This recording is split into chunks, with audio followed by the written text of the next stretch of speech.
الحمد لله رب العالمين والصلاة والسلام على سيد الأنبياء والمرسلين وعلى آله وأصحابه أجمعين أما بعد فأعوذ بالله من الشيطان الرجيم بسم الله الرحمن الرحيم قلنا اهبطوا منها جميعا فإما يأتينكم مني هدى فمن تبع هداي فلا خوف عليهم ولا هم يحزنون والذين كفروا وكذبوا بآياتنا أولئك أصحاب النار هم فيها خالدون وقال النبي صلى الله عليه وسلم من قتل دون ماله فهو شهيد ومن قتل دون دمه فهو شهيد أو كما قال عليه الصلاة والتسليم صدق الله العظيم وصدق رسوله النبي الكريم ونحن على ذلك لمن الشاهدين والشاكرين والحمد لله رب العالمين میرے محترم بزرگوں عزیز ساتھیوں، اللہ تبارک و تعالی کا ہم سب پر بڑا انعام اور احسان ہے کہ اللہ تبارک و تعالی نے ہم سب کو آزادی نصیب فرمائی ہے۔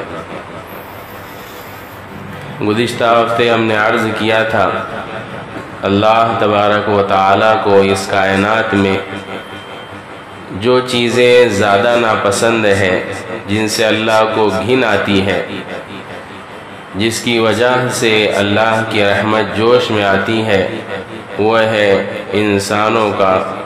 انسانوں کو غلام بنا دینا۔ یہ چیز اللہ کو بڑی ناپسند ہے کہ ایک انسان کی غلامی میں رہے۔ چنانچہ اللہ کا یہ دستور رہا ہے کہ جو غلام ہیں ان کو آزادی کا احساس دلانے کے لیے، اور جنہوں نے غلام بنایا ہے ان کی غلامی سے نکالنے کے لیے اللہ ہر زمانے میں اپنے محبوب بندوں کا انتخاب فرماتے رہے ہیں۔ یہ سمجھنے سے پہلے ہمیں اس کائنات کے وجود کی طرف، جب اللہ نے اس کائنات کو بنانے کا ارادہ کیا، وہ سمجھنا ضروری ہے۔ ہم سب قرآن کو ماننے والے ہیں، ہمارا ایمان قرآن پر ہے، قرآن کی ہر بات بالکل صحیح اور درست ہے۔ قرآن کوئی کہانی اور افسانے کی کتاب نہیں ہے، قرآن میں کوئی جھوٹا واقعہ مذکور نہیں ہے، بلکہ یہ اللہ کا کلام ہے، اللہ کی باتیں ہیں جو ہمیشہ سے ہے اور ہمیشہ رہے گی۔ جیسے اللہ کی ذات ہمیشہ سے ہے، ہمیشہ رہے گی، اس پر کبھی فنا نہیں، وہ کبھی ختم ہونے والا نہیں، ایسے ہی اللہ کا کلام بھی ہے۔ اللہ کے کلام کو مٹانے والے، اللہ کے کلام میں رد و بدل کرنے والے، تحریف کرنے والے بے شمار لوگ، بے شمار جماعتیں، بے شمار تنظیمیں وجود میں آئی، سب مٹ گئی، ختم ہو گئی، فنا ہو گئی، لیکن اللہ جیسے باقی ہیں ایسے ہی اللہ کا کلام بھی باقی ہے۔ اس اللہ کے کلام میں اللہ نے ذکر کیا ہے کہ کائنات کو ہم نے کیسے وجود بخشا۔ اس کائنات کا پہلا انسان آدم علیہ السلام کو اللہ کو یہ نظام چلانا تھا، دارالامتحان دنیا کو بنانا تھا۔ اس کا سلسلہ اللہ نے حضرت آدم علیہ السلام سے شروع کیا۔ ہم نے ایک مرتبہ عرض کیا تھا کہ اللہ نے خلیفہ حضرت آدم علیہ السلام کو کیسے بنایا۔ آج ہم اس کے بعد آگے کی بات عرض کریں گے۔ قرآن کہتا ہے قُلْنَا اهْبِطُوا مِنْهَا جَمِيعًا۔ آدم علیہ السلام کا اللہ نے جنت کے اندر امتحان لیا، ایک درخت کو کھانے سے منع کیا، لیکن شیطان نے بہکا دیا، آدم علیہ السلام سے لغزش ہو گئی، آپ نے اس درخت کو کھا لیا۔ مفسرین نے لکھا ہے کہ اللہ کو نظام چلانا تھا، اس لیے ہوا۔ بہرحال آدم علیہ السلام، ان کی بیوی حضرت حوا اور شیطان ابلیس، ان سب سے اللہ نے کہا قُلْنَا اهْبِطُوا منہا جمیعا، تم سب کے سب، آدم بھی، حوا بھی اور ابلیس بھی، اب میری جنت سے، میرے اس دربار سے نیچے اتر جاؤ۔ چنانچہ سب سے پہلا انسان جو اس دنیا میں آیا، جس کا نام ہے آدم، اور مسلمانوں کا عقیدہ ہے اور سچی عقیدہ ہے، سچ ہے، بالکل درست ہے، کوئی سائنس نہیں ہے کہ بندر سے انسان بن گیا۔ جن لوگوں کا یہ عقیدہ ہے بندر سے انسان بنا، ان کے ہوں گے آبا و اجداد بندر۔ مسلمانوں کے آبا و اجداد بندر نہیں ہے، انسان ہی تھے، انسان ہی ہے اور قیامت تک انسان ہی رہیں گے۔ تو ہمارا یہ عقیدہ ہے اور بالکل درست ہے کہ آدم علیہ السلام اللہ کے چاہنے سے اس دنیا میں تشریف لائے۔ یہاں مورخین لکھتے ہیں کہ آدم علیہ السلام سب سے پہلے انسان دنیا میں تشریف لانے والے، دنیا میں تشریف کہاں لائے؟ اس پر بھی سارے مورخین کا اتفاق ہے کہ آدم علیہ السلام دنیا کا پہلا انسان جس سرزمین پر تشریف لایا ہے اس کا نام ہے ہندوستان۔ دنیا کے اندر جس سرزمین پر اللہ کی وحی نازل ہوئی ہے اس سرزمین کا نام بھی ہے ہندوستان، اس لیے کہ آدم علیہ السلام پر وحی آئی تو آدم ہندوستان میں رہنے والے تھے، ہندوستانی تھے، ہندوستان کو آباد کرنے والے تھے، دنیا میں انسانی نہیں تھے۔ وہ ایک واقعہ، آدم آئے، حضرت حوا آئی، پھر ان کی ملاقات ہوئی، دونوں نے گھر یہاں بسایا، گھر ہندوستان میں بنایا، متحدہ ہندوستان، جس میں افغانستان، سری لنکا، پاکستان، بنگلہ دیش، برما، یہ ساری چیزیں اس وقت ایک ہی ملک کہلاتی تھی۔ تو متحدہ ہندوستان کے بانی، سب سے پہلا انسان جس نے اس سرزمین پر گھر بنایا وہ ہے آدم علیہ السلام۔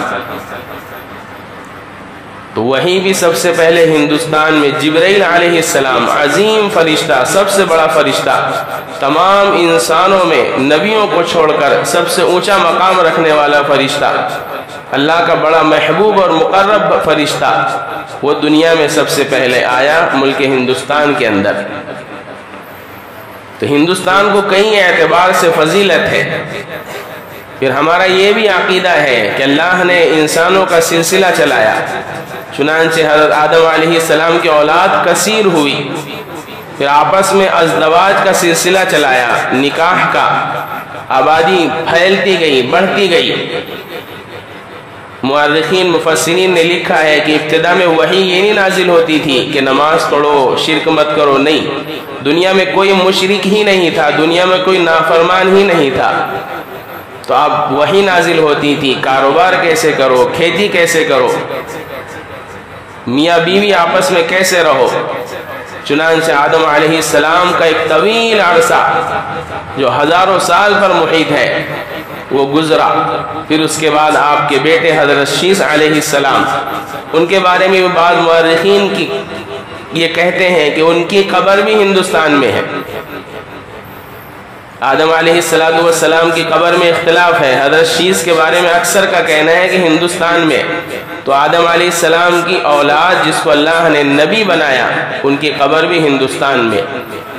غرض یہ کہ انسانوں کا سلسلہ چلا، آبادی کثیر ہوئی، ہزاروں سال گزر گئے اس دنیا کو بننے کے لیے۔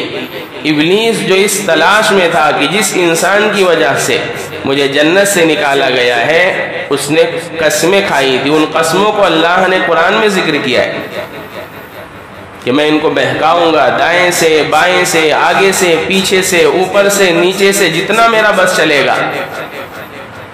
تو اللہ نے بھی کہا تھا جا، جس کو بہکانا چاہتا ہے بہکا لے، تیرا زور نہیں چلے گا میرے نیک اور میرے مخلص بندوں پر، جو میرے بندے ہوں گے، الا عبادک منہم المخلصون۔ شیطان نے بھی کہا تھا کہ جو آپ کے مخلص بندے ہوں گے ان کو بہکاؤں گا تو میں، لیکن بہکا نہیں پاؤں گا، اگر وہ کبھی بہک بھی گئے تو فوراً رجوع کر لیں گے۔ یہ شیطان نے قسمیں کھائی تھی، وہ تلاش میں تھا، ہزاروں سال گزر گئے، جب دور آیا حضرت نوح علیہ السلام کا، اب انسان بہکاوے میں آ گئے۔ چنانچہ انسانوں نے اللہ کی عبادت چھوڑ کر بت پرستی اور شرک شروع کر دیا۔ ارے زمانہ گزرتا تو لوگ بڑوں کو بھولتے رہتے، وہ کیا مشن لے کر آئے تھے ان کو بھولتے رہتے۔ یہ انسانوں کی خود فطرت ہے۔ انسان جو ہے وہ نسیان سے ماخوذ ہے۔ انسان کی صفت ہے بھولنا۔ رے بھول گیا تھا یار، میں کتنے بار کہتا بھول گیا تھا۔ تو جو مشن لے کر آدم علیہ السلام، نوح علیہ السلام لے کر آئے تھے کہ اس سرزمین پر صرف اللہ کی عبادت ہوگی، قرآن نے خود کہا قُلْنَا اهْبِطُوا مِنْهَا جَمِيعًا فَإِمَّا يَأْتِيَنَّكُم مِّنِّي هُدًى۔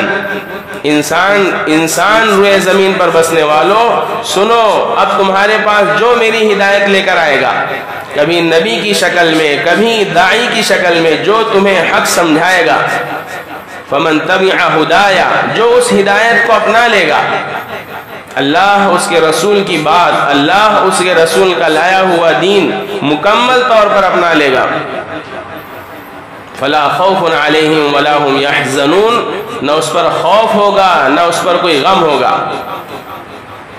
خوف آگے کی چیز پر ہوتا کہ کل کیا ہوگا، ایسے ایمان والے پر کوئی خوف نہیں ہوگا۔ اس کو معلوم ہے کہ میرا یارانہ، میری دوستی تو اللہ اور اس کے رسول سے، خوف نہیں ہوگا۔ غم اپنی پچھلی زندگی پر کہ ایسا کیا ہوا، فرمایا اس کو غم بھی نہیں ہوگا۔ والذین کفروا وکذبوا بآیاتنا، اللہ نے اعلان کیا، اور وہ لوگ جنہوں نے ہماری نشانیوں کو، ہمارے نبیوں کو، ہمارے بھیجے ہوئے کلام الہی کو، ہماری بھیجی ہوئی نشانیوں کو، معجزات کو نکار دیا، انکار کر دیا۔ والذین کفروا وکذبوا بآیاتنا، اور کفر اختیار کر لیا، اللہ کے ایک ہونے کے عقیدے کو ترک کر دیا، معبود اپنے ہاتھ سے بنائے، اس کی پوجا شروع کر دی۔ فَأُولَٰئِكَ أَصْحَابُ النَّارِ، ایسے لوگ جہنم والے ہوں گے، جہنم میں ہمیشہ رہیں گے۔ اب انسانی آبادی دو حصوں میں تقسیم ہو گئی، جو آدم علیہ السلام پر ایک تھی، آگے ہزاروں سال گزرے، حتیٰ کہ ابراہیم علیہ السلام کا زمانہ آیا تو انسانی آبادی دو حصوں میں تقسیم ہو گئی، اور ابھی تک وہ دو حصوں میں ہی تقسیم ہے اسلام کے نظریے سے دیکھا جائے تو۔ اس لیے کہ اسلام ملک، خاندان، قبیلہ، گورا، کالا، امیر، غریب، یہ ساری چیزوں کو نہیں مانتا۔ اسلام مانتا ہے توحید اور شرک۔ انسانوں کے اندر دو انسان اسی وقت بنیں گے جب دونوں کا نظریہ الگ ہو جائے۔ تو اب انسانوں کی آبادی دو حصوں میں تقسیم ہو گئی، ایک اللہ کی پوجا کرنے والی، اللہ کی عبادت کرنے والی، اور دوسری غیر اللہ کی عبادت کرنے والی۔ جب یہ کشمکش کا سلسلہ شروع ہوا دنیا میں تو اللہ نے لوگوں کو سمجھانے کے لیے، اپنی حجت پوری کرنے کے لیے، لوگوں کا امتحان لینے کے لیے انبیاء علیہ السلام کا سلسلہ چلایا۔ پھر دنیا کی آبادی بڑھی، اور ہم نے گزشتہ ہفتے عرض کیا تھا، اب جس کو پاور ملتا، جس کو طاقت ملتی، جس کو سلطنت ملتی، وہ کمزوروں پر زور چلانے لگتا، کمزوروں کو غلام بنانے لگتا، کمزوروں کو اپنی خدمت پر مجبور کرنے لگتا۔ یہ سلسلہ چلتا رہا حتیٰ کہ حضرت محمد صلی اللہ علیہ وسلم کی ذات دنیا میں تشریف لائی۔ قرآن نے صاف اعلان کیا ہے، اب محمد صلی اللہ علیہ وسلم کے بعد کوئی نبی نہیں، کوئی دین نہیں، کوئی دھرم نہیں، کوئی کتاب نہیں، سب کی آخری ہونے کا اللہ نے مہر لگا دی۔ نبی آخری، کتاب آخری، امت آخری، جیسے آدم پہلے، حضرت محمد آخری۔ تو انسانوں کا سلسلہ ہندوستان سے شروع ہوا، اسی لیے بعض احادیث میں بات ملتی ہے، حضور فرمایا کرتے تھے کہ مجھے ہند سے بڑی اچھی خوشبو نظر آتی ہے۔ چنانچہ ہندوستان، ساری دنیا کے اندر دو قسم کے لوگ، بلکہ حضور کی بعثت کے وقت الا ماشاءاللہ چند لوگوں کے علاوہ ساری دنیا ہی اللہ کے اس دنیا کو بنانے کا مقصد وہ بھول چکی تھی۔ وَمَا خَلَقْتُ الْجِنَّ وَالْإِنسَ إِلَّا لِيَعْبُدُونَ، انسانوں کو، جناتوں کو عبادت کے لیے پیدا کیا۔ اس مشن خداوندی سے انسان دور ہو چکے تھے۔ دوبارہ اس چراغ کو جلایا، روشن کیا سارے عالم کو حضرت محمد صلی اللہ علیہ وسلم۔ ساری دنیا تاریخ ہر اعتبار سے جو ظلم کا تم نام لوگے دنیا میں وہ ظلم حضور کی آمد کے وقت بالکل عام تھا، بلکہ اپنے عروج پر تھا۔ زنا اپنے عروج پر، ظلم اپنے عروج پر، لوگوں کو غلام بنانا اپنے عروج پر، لوگوں کا حق مارنا اپنے عروج پر، ڈکیٹی اپنے عروج پر۔ آپ اندازہ نہیں کر سکتے جس ماحول میں حضور کو بھیجا گیا۔ آج مجھے اور آپ کو اگر پیسے دے کر کے بھیجے نا کہ جاؤ وہاں رہو، ہم تم کو تنخواہ دیں گے، ارے کتنے حکومت کے کارندے ہوتے ہیں، ان کا ٹرانسفر ہو جاتا ہے کسی دیہات میں کہ جاؤ وہاں کام کرو، لیکن وہ رشوت دے کر وہاں سے بھاگ کر آ جاتے، نہیں رہتے کہ نہیں بابا اپنے کو ماحول میں 1 لاکھ تنخواہ کیا کریں گے یہاں جنگل میں۔ یہ دنیا کی مثال، آپ دین کی مثال لے لو کہ ایک آدمی کو دنیا دین کچھ ملنے والا نہیں ہے، نہ مال نہ دولت نہ عزت، کچھ نہیں۔ اللہ ایسے حال میں ساری دنیا تاریخ ہے حضور کو مبعوث فرما رہے کہ آپ جاؤ اور پوری دنیا کی اس تاریکی کو اپنے روشن نور سے منور کرو۔ کتنا عزم، کتنا استقلال، کتنی ہمت، کتنا وسیع ظرف حضور دنیا میں لے کر آئے۔ آپ کا مشن صرف مکہ المکرمہ، مدینہ المنورہ، جزیرۃ العرب یہ نہیں تھا۔ آپ کی وسعت آپ اندازہ لگاؤ، آپ کی نیت، آپ کے ارادے وہ ساری دنیا کو محیط تھے۔ آپ جب بات کرتے، لوگوں کو تبلیغ کرتے، لوگوں کو سمجھاتے تو یہ مراد نہیں ہوتا کہ بس مکے والوں مدینے والوں، نہیں، پوری دنیا میں بسنے والے انسان سب مراد ہوتے۔ اسی لیے اللہ کے نبی نے فرمایا بلغوا عنی ولو آیا، جس کا جتنا ظرف ہے وہ اپنے ظرف، اپنے علم، اپنی وسعت کے مطابق اللہ کا پیغام بندوں تک پہنچائے۔ تو بہرحال حضرت محمد صلی اللہ علیہ وسلم تشریف لائے، آپ نے یہ روشنی کا مینار جلایا، چراغ روشن کیا۔ جو تاریک دنیا تھی، جو غلامی میں مبتلا ہو چکی تھی، ہم نے گزشتہ ہفتے عرض کیا تھا کہ غلامی اللہ کو ناپسند ہے۔ وہ غلامی ایسے نہیں ہوتی صرف انسان کو غلامی بنا لے، یہ تو اس کے حقیقی معنی ہے۔ ایک غلامی ہوتی ذات پات کی، رسم و رواج کی، ہر اعتبار سے غلامی تھی انسانوں کے اندر، حضور نے نجات دلائی، حقیقی غلاموں کو آزاد کرایا، اس پر حدیثیں، اس پر قرآن کی آیتیں نازل ہوئی۔ تو ہمارا ہندوستان جس میں ہم اس وقت رہتے ہیں، جس میں ہم سے پہلے ہمارے آبا و اجداد رہتے تھے، یہ بھی غلامی میں مبتلا ہو گئے تھے۔ ہمارا اصل سلسلہ تو آدم تک پہنچے گا، اس لیے کہ آدم علیہ السلام اس ملک کو آباد کرنے والے، لیکن بیچ میں شیطان کی محنت اور خود کی غفلت کی وجہ سے جو ہم نے اپنا مسلک چھوڑا تھا، وہ دوبارہ نبی پاک صلی اللہ علیہ وسلم کے ذریعے روشن ہوا۔ آپ دنیا میں تشریف لائے، آپ نے اپنے زمانے کے اندر ملک عرب، جزیرۃ العرب کے اندر اسلام پھیلایا۔ خلیفہ اول ابو بکر صدیق، خلیفہ ثانی عمر فاروق کے زمانے میں اسلام اور تیزی سے پھیلا۔ مورخین لکھتے ہیں جب اسلام کی یہ آخری ہوا، اب کوئی نبی نہیں آنے والا، چلی تو عمر فاروق کے زمانے کے اندر مسلم تاجر، اب اسلام مکہ اور مدینے تک محدود نہیں تھا، وہ پہلی صدا جو آدم علیہ السلام لے کر آئے تھے اس کی انتہا حضور پر کی کہ دوبارہ یہ صدا لگائی جائے۔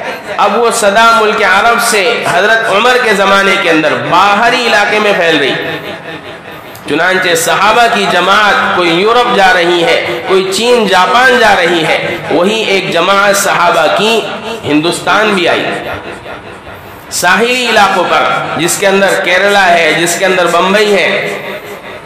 یہاں مورخین نے لکھا ہے صحابہ کی آمد کے ثبوت ہے۔ تو ہندوستان میں اسلام جو پھیلا ہے، دوبارہ آیا ہے، وہ مسلم تاجروں کے ذریعے۔ یہاں رک کر جو ہم بار بار اپنے بیان میں کہتے ہیں، بار بار کہتے ہیں، تبلیغ کا کام، دین کا کام جو ہر آدمی کا فرض منصبی ہے۔ یہ لفظ تبلیغ بولنے سے لوگ ایک جماعت ذہن میں آ جاتی، اس لیے سوچتے رہے نہیں یہ نہیں کرنے کا ہے، نہیں، دین کا کام وہ اس کے لیے ٹائم نہیں نکالنا ہے تمہیں، تم جس فیلڈ میں رہ رہے ہو وہی کرنا ہے۔ صحابہ تجارت کو کھانے کا مقصد نہیں بناتے تھے، بس اتنا فرق ہے ان میں ہمارے میں. ہم نے ساری دنیا کی رات ہمارا مقصد ہے سونا، اللہ کی عبادت مقصد نہیں ہے. بیت الخلاء میں ہمارا جانا ہے حاجت پوری کرنا. اس طریقے سے جتنی ضروریات ہے وہاں ہم نے مقصد بدل لیا، اسی کو چینج کرنا ہے، بدلنا ہے. صحابہ ان کو بھی تقاضے تھے، ان کی بھی بیویاں تھیں، ان کے بھی بچے تھے، وہ بھی تجارت کیا کرتے تھے، ان کی بھی ضروریات زندگی تھی. بس تھوڑا سا ان کے مشن کو اپنانا ہے کہ اپنی نیتوں کو چینج کرنا ہے، اپنے کام کو چینج کرنا ہے. تجارت کرو کوئی بری بات نہیں، بلکہ تاجر ہی التاجر الصدوق الامین مع النبیین والصدیقین. تاجر کی اتنی فضیلت فرمایا اگر نیک ہے، سچا ہے، اس لیے کہ تجارت میں جھوٹ بہت چلتا، دھوکہ بہت چلتا. تاجر خراب مال دھوکے سے بیچ سکتا، کم والا مال بہت زیادہ مہنگا بیچ سکتا، ایکسپائری مال اس کو کیا کر کے مٹا کے بیچ سکتا. اسی لیے فرمایا سچا تاجر، اس کا مقام تو دیکھو نبیوں کے ساتھ ملا دیا کہ کل قیامت کے دن نبیوں کے ساتھ کھڑا ہوگا تاجر. تو بہرحال تجارت، وہ صحابہ تجارت لے کر ساری دنیا میں پھیلے. اچھا وہ تجارت پہ سے یاد آیا، یہ ملک ہندوستان میں جب غلامی کی ابتدا ہوئی نا، وہ بھی تجارتی کے ذریعے ہوئی. ایسٹ انڈیا کمپنی جب آئی وہ بھی تاجر بن کے ہی آئی تھی. غیروں نے تھوڑا سا اس کو بدل دیا، مسلم جو آئے ہیں ان کو حملہ ور کا نام دے دیا. حملہ ور جو ہوتا ہے یہ سمجھنے کی بات ہے، وہ کہیں جب حملہ کرتا ہے تو وہاں کی چیزوں کو جلا دیتا ہے، خاک بنا دیتا ہے، عورتوں کی عزت لوٹ لیتا ہے، جوان لڑکیوں کو غلام بنا لیتا ہے، لڑکوں کو بھی غلام بنا لیتا ہے، وہاں کی عمارتیں ختم کر دیتا ہے، وہاں کی دولت لوٹ لیتا ہے، وہاں کی عمدہ چیزیں چھین لیتا ہے. کون؟ حملہ ور. یہیں سے سمجھ میں آ جائے گا جتنے لوگ ہندوستان آئے انہوں نے ہندوستان کو دیا ہے یا ہندوستان سے لیا ہے. تاجروں کے ذریعے ہندوستان میں اسلام پھیلا، ساحلی پٹی پر ہندوستان میں اسلام پھیلا. کیرلا کے اندر، ممبئی کے اندر لوگوں نے دیکھا کہ یہ تو بڑے عجیب لوگ ہیں، چنانچہ تجارت کے ذریعے ہندوستان کی سب سے پہلی مسجد کیرلا میں بنی. اور سب سے پہلے ہندوستان کے اندر، کیرلا کے اندر ہی انگریز آیا. سب سے پہلے ہندوستان میں انگریزوں کے خلاف جہاد بھی اگرچہ مختصر انداز میں ہوا، کیرلا میں ہی ہوا. بہرحال تو وہ تاجروں کے ذریعے اسلام آیا. اس کے بعد محمد بن قاسم، حضرت عمر کا زمانہ خلافت عیسوی سال کے اعتبار سے، آج ہم مختصر وقت میں آپ کے سامنے انشاءاللہ 1000 سال کی تاریخ پیش کر دیں گے. کتنے سال کی؟ 2023 چل رہا نا. حضرت عمر کے زمانے میں چلو، زمانہ ہے 636 عیسوی کا، جب حضرت عمر خلیفۃ المسلمین بنے اور آپ نے اپنی خلافت سے دنیا کو روشن کیا، اسلام کا پیمانہ اور اسلام کی وسعت میں خوب اضافہ کیا. تو حضرت عمر کے زمانے میں ثبوت ملتے ہیں ہندوستان میں مسلمانوں کے آنے کے. ان کا زمانہ گزرا. پھر اس کے بعد سلیمان بن عبد الملک جو ایک جگہ کا گورنر تھا، سندھ جو ایک بڑا علاقہ ہندوستان کا مانا جاتا تھا، وہاں کوئی حادثہ ہوا. اس حادثے پر محمد بن قاسم کو اس نے بھیجا سن 711 عیسوی میں. چنانچہ وہ متحدہ ہندوستان کا سندھ، ملتان کا علاقہ جو کہلاتا ہے، وہاں پر آئے اور اس زمانے کے جو لوگوں کو غلام بنا چکے تھے، ان پر ظلم کیا کرتے تھے، ان سے مقابلہ کیا. 3 سال کے مختصر عرصے میں، کتنے؟ 3 سال کے مختصر عرصے میں پورا سندھ فتح کر لیا. اور عمر کتنی تھی پتہ ہے؟ کوئی پب جی کھیلنے والی عمر. یہ نوجوان مسلم نوجوان جو خواب دیکھ رہے ہیں نا کچھ بدلے گا، خدا کی قسم ایسے ہی گیم، سیریل، ڈرامے اور جو بھی خرافات میں نوجوان اپنی نوجوانی کی دہلیز پر جب قدم رکھتا ہے تو اس کو اس زمانے میں یہی دکھتا.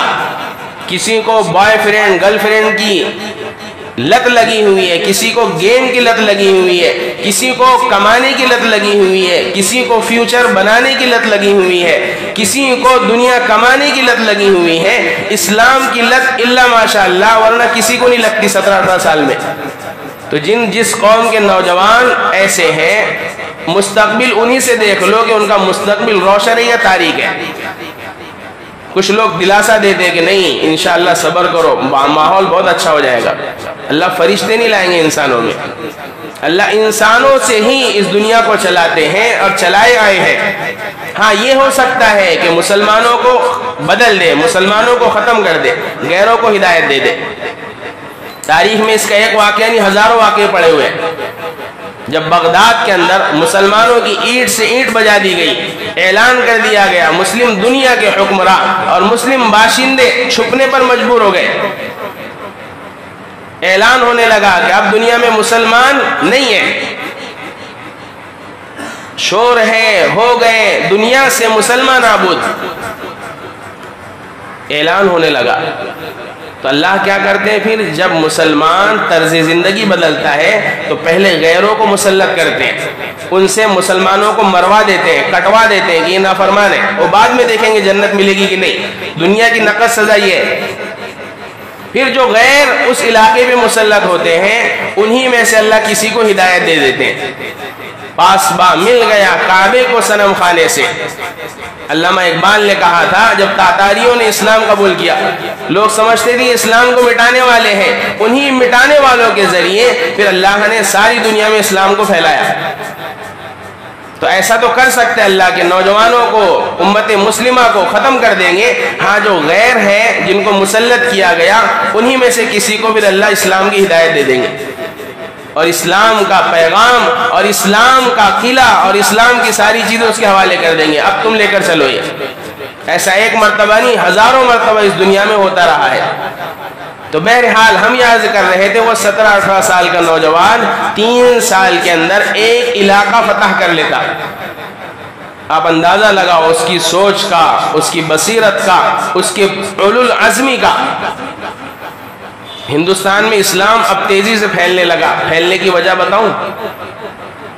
پھیلنے کی وجہ ہندوستان میں تیزی سے یہ تھی کہ ہندوستان میں ذات پات بہت عام تھی، اونچ نیچ، چھوت چھات جسے کہتے، آج بھی غیروں میں اگرچہ تھوڑا سا کم ہو گیا لیکن ہے کہ کسی ادنا درجے کے آدمی نے، ادنا قبیلے کے آدمی نے، ادنا خاندان کے آدمی نے اگر گلاس کو ہاتھ لگا لیا تو اونچی ذات والا اس گلاس میں پانی بھی نہیں پیتا تھا۔ آج بھی ہے، گاؤں دیہاتوں میں چلے جائیں گے تو وہ چھوٹے گھروں کے، چھوٹی نسبت والے گھروں کے لوگوں پر جاتے بھی نہیں، ان کے گھروں پر جاتے بھی نہیں۔ آج بھی تو اسلام تیزی سے اس لیے پھیلا کہ اسلام کا پیغام تھا کہ اسلام میں کسی کو کسی پر کوئی فوقیت نہیں، کالے کو گورے پر نہیں، امیر کو غریب پر نہیں، چھوت چھات اسلام میں نہیں ہے۔ تو لوگوں نے دیکھا کہ اتنا اچھا مذہب، فوراً دھڑا دھڑ اسلام میں اسلام قبول کرتے گئے، اسلام تیزی سے پھیلتا گیا ہندوستان کے اندر۔ پھر اس کے بعد مسلم حکمراں وہ ہندوستان میں آئے، کبھی مسلمانوں کی مدد کے لیے، جن میں سب سے پہلا نام محمود غزنوی کا ملتا ہے، دوسرا نام شہاب الدین غوری کا ملتا ہے۔ محمود غزنوی سن 1005 میں ہندوستان آئے، وہ سلسلہ چلتا رہا حتیٰ کہ پھر غلاموں کی خاندان کا سلسلہ شروع ہوا، حکومت کا غلاموں کی خاندان، جس میں قطب الدین ایبک اور سب سے مشہور نام جو لوگوں کو معلوم ہے علاء الدین خلجی، محمد تغلق، انہوں نے 300 سال ہندوستان پر حکومت کی۔ ان کا زمانہ حکومت سن 1525 سے شروع ہوا، پھر غلاموں کی حکومت ختم ہوئی ظہیر الدین بابر کے ذریعے، پھر ان کی حکومت کا زمانہ 1525 سے لے کر 1857 تک چلا۔ یہ ہندوستان میں مسلمانوں کی تاریخ۔ پھر اسی درمیان میں 1857 آنے تک ہندوستان میں دوبارہ غلامی کی بیل ڈالی جا چکی تھی۔ اس کا واقعہ مختصراً یہ ہے، اورنگزیب عالمگیر رحمت اللہ علیہ ہندوستان کا واحد ایسے بادشاہ ہیں جنہوں نے متحدہ ہندوستان پر حکومت کی اور بے مثال حکومت کی۔ 50 سالہ دور حکومت آپ کا ایسے رہا کہ پورا ہندوستان، جس میں موجودہ پاکستان، بنگلہ دیش، برما، شری لنکا، ساری چیزیں، لیکن کوئی بھی آپ کی دور حکومت میں ابتداءً ایسا فساد نہیں ہوتا تھا ذات پات کا، ایسا فساد نہیں ہوتا تھا کہ کسی امیر نے غریب کا حق چھین لیا، ظلم کی داستان ختم ہو چکی تھی۔ لیکن مسئلہ وہی ہے کہ جب باپ محنت سے کماتا ہے اور بیٹے اگر باپ کی کمائی اور باپ کی محنت کو نظر انداز کر دے تو باپ کی کمائی ہوئی دولت اسی کے بیٹوں کے ہاتھ سے برباد ہوتی۔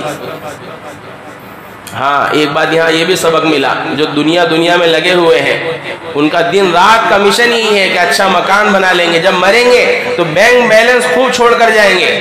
نہیں، اگر دین نہیں چھوڑ کر جاؤ گے تو پھر وہ اولاد تمہاری دولت بھی ختم کر دے گی۔ شاہ عبدالعزیز،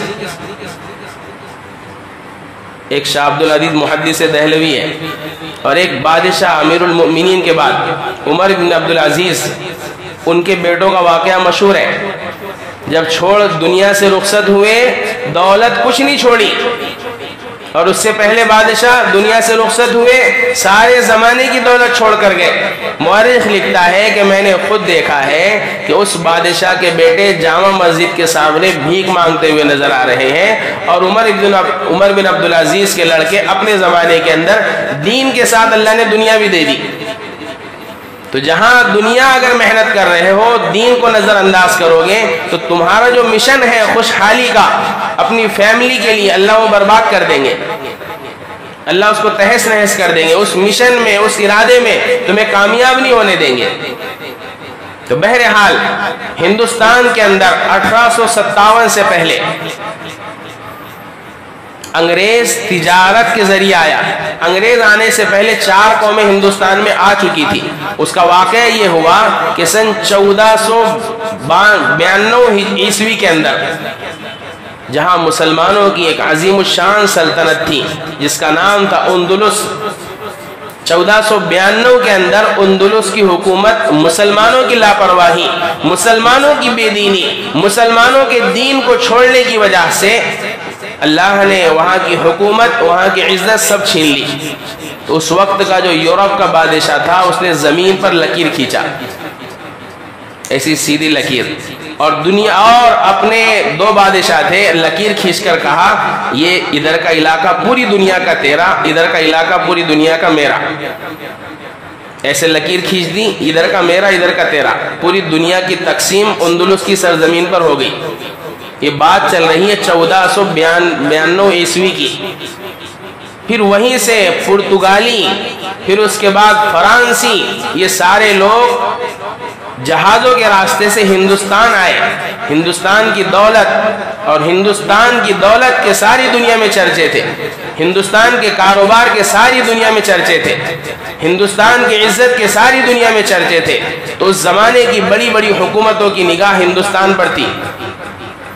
تو بہرحال لندن والے، انگلینڈ والے یہ کیسے پیچھے رہتے؟ چنانچہ پھر انگریز ہندوستان میں آیا۔ یہ آیا ہے سن 601 عیسوی میں، باقاعدہ، پہلے بے قاعدہ تجارت کا بہانہ بنا کر، سفیر کا بہانہ بنا کر، اور کوئی بہانہ بنا کر، لیکن باقاعدہ ہندوستان میں 1601 کے اندر اس کی آمد ہوئی۔ اس وقت ہندوستان میں مسلمانوں کی حکومت تھی۔ اب تو تصور میں بھی نہیں آتا، ایک تو غیروں کے اتنے حملے، دوسرا اپنا خود مسئلہ یہ ہے کہ ہم خود اپنی تاریخ بھول گئے۔ بھگت سنگھ کا نام سب کو معلوم ہے، اور 2-3 مشہور نام غیروں کے جو مجاہدین آزادی کہلاتے ہیں، بچے کو معلوم ہے، ابھی پیدا ہوا 3 سال کا ہے، 15 اگست آئے گی اس کو معلوم ہو جاتا ہے کہ بھگت سنگھ تھا آزادی میں۔ لیکن اس کو یہ نہیں معلوم ہوتا ہے کہ اس ہندوستان کو جب انگریزوں نے غلام بنایا، اس ہندوستان کی دولت جب انگریزوں نے لوٹی، اس ہندوستان کی اینٹ سے اینٹ جب انگریزوں نے بجائی، تو سب سے پہلے میدان میں کون کھڑا ہوا؟ غیروں کو نہیں معلوم، ہم کو افسوس نہیں ہے، افسوس اس پر ہے کہ مسلمان کو نہیں معلوم۔ ساری دنیا کے اندر چرچا ہے کہ ہندوستان کی آزادی 1857 سے شروع ہوتی۔ مورخین لکھتے ہیں کہ سب سے پہلے مسلمانوں کو اپنے ماضی سے کاٹنے کے لیے یہ پیترا چلا گیا کہ آزادی کا سور 1857 کے نام سے اعلان کیا گیا۔ نہیں،